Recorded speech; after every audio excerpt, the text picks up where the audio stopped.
Alright guys, as you can see in the back of this vehicle right now, just here, I have Spencer with me.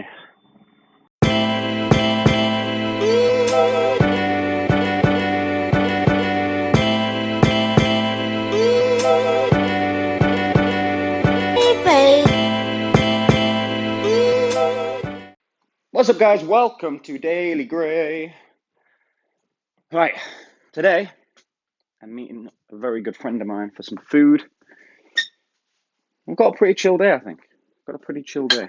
The weekend is rolling up, so I am heading down to Loughborough Sunday, all being well, to see Scott, my decoy.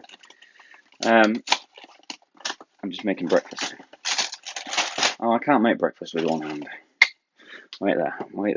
Can we do this? Will you balance?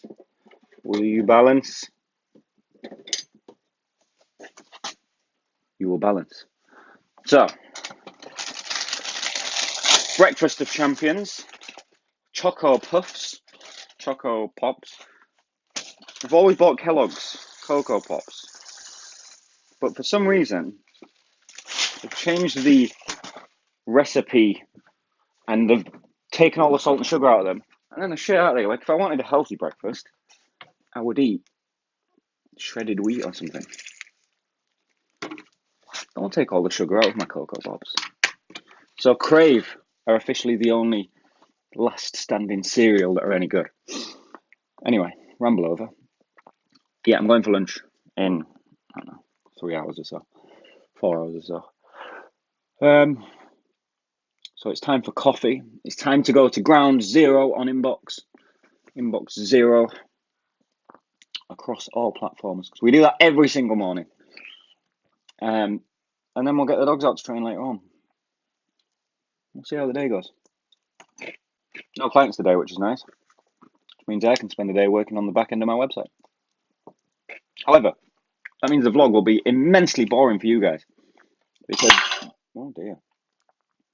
Me sat at a computer working isn't the most exciting thing in the world, is it? Let's be real about these things. I'm going to go eat this cereal. Right, time to go for some food. I've just been looking at some of the comments on some YouTube videos. You know, Michael Ellis's philosophy of dog training, Rob Pallady's talk at Google, all that stuff. Oh, hello, air freshener. It's ridiculous. Some of the comments on there are absolutely ridiculous. This doesn't work for my dog. All right, fucking Susan, calm the fuck down. Doesn't work for your dog, but Mondio Ring World Champion Michael Ellis got it wrong. Come on. Pull the other one, Susan. That's not how it works, is it? Right, I'm going for food. Or coffee, I'm not sure yet. I'll see you soon.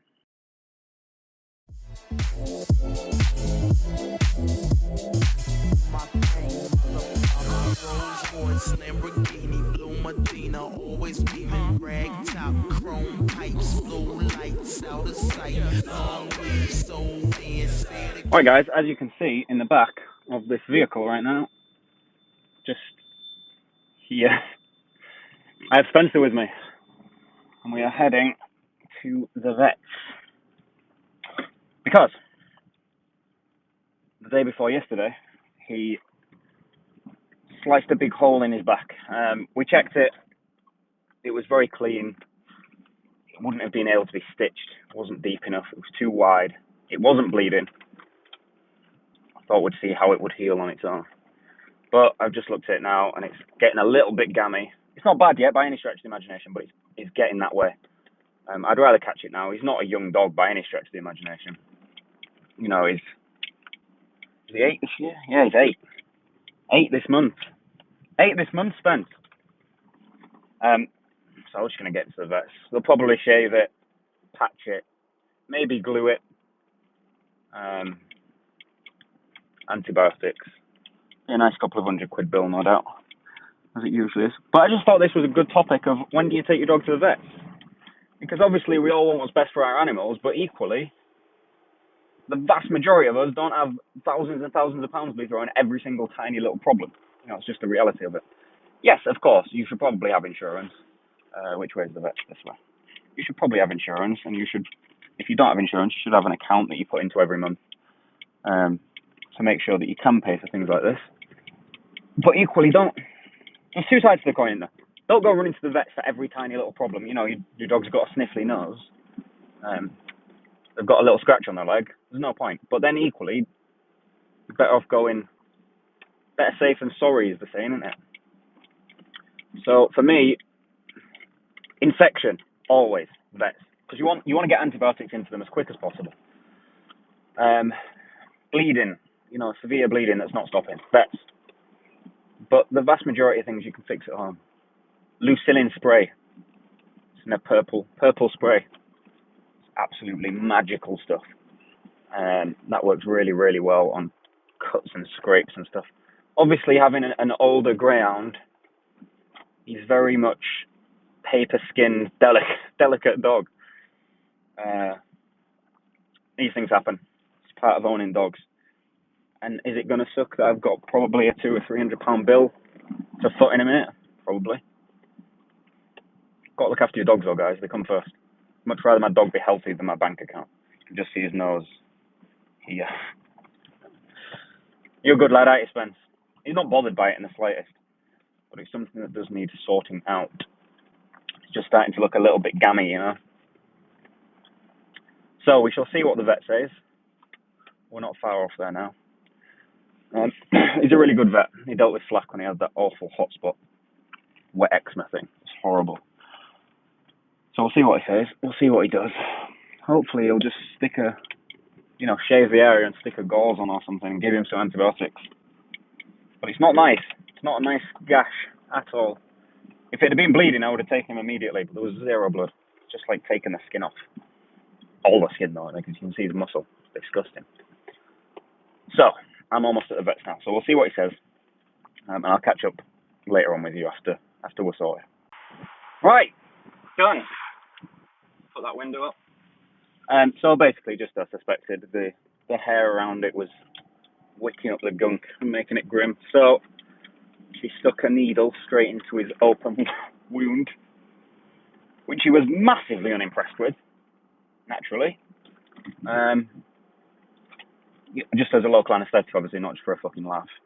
And then shaved it, gave him some antibiotics, and we're on our way. That was far less painful financially than I expected it to be. So that's always a good thing. Also, guys, I'm sorry that this is so bouncy, but there's just absolutely nothing I can do about it. Somebody needs to suggest to me a good phone holder for vehicles. Come on, keep going. There we go. Some guy trying to park. Yeah, so it's all good. Obviously, he was massively unhappy with the whole going on, but what do we got to do? Like I said, with him coming up 8 this year, I don't want to risk that dog getting an infection. It's not worth it, not for the sake of 70 quid. It's just absolutely not worth it. £70. I mean, granted, it's not pocket change, is it? But it's not a lot of money.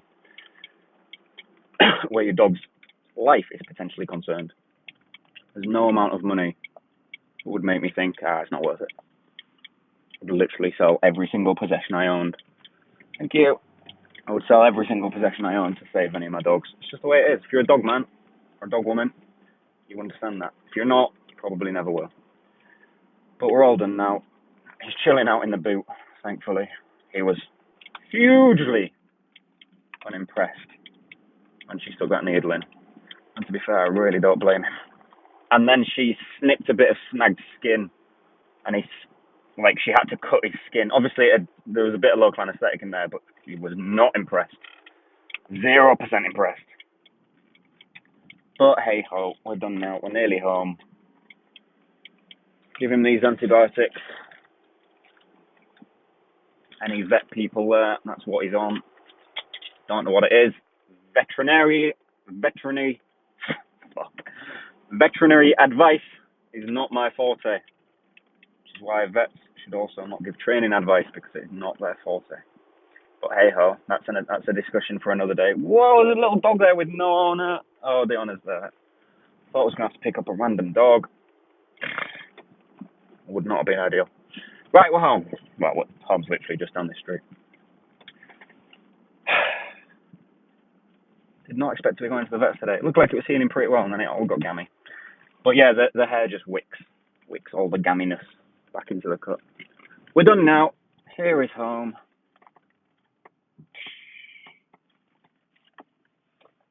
Handbrakes on the other side, Jay. Right. I'll catch up in a bit. Right, we're done for the day, guys. Gary V is gibbering away, obviously, as usual. What a day. Good day, though, other than the vet visit, but hey-ho. These things happen, don't they? Khaleesi and Flacco, just been having a wrestle. Catch up on my Instagram stories, link below. Question of the day. In fact, before I do question of the day, if you like these videos, please subscribe. Like the video, turn on the bell on YouTube if you're watching on YouTube. Obviously, if you're watching on Facebook, you can't subscribe. But go over to my YouTube channel, Obsidian K9 Academy. YouTube.com/Obsidian K9 Academy. Question of the day is, what was the last thing that your dog was at the vet for?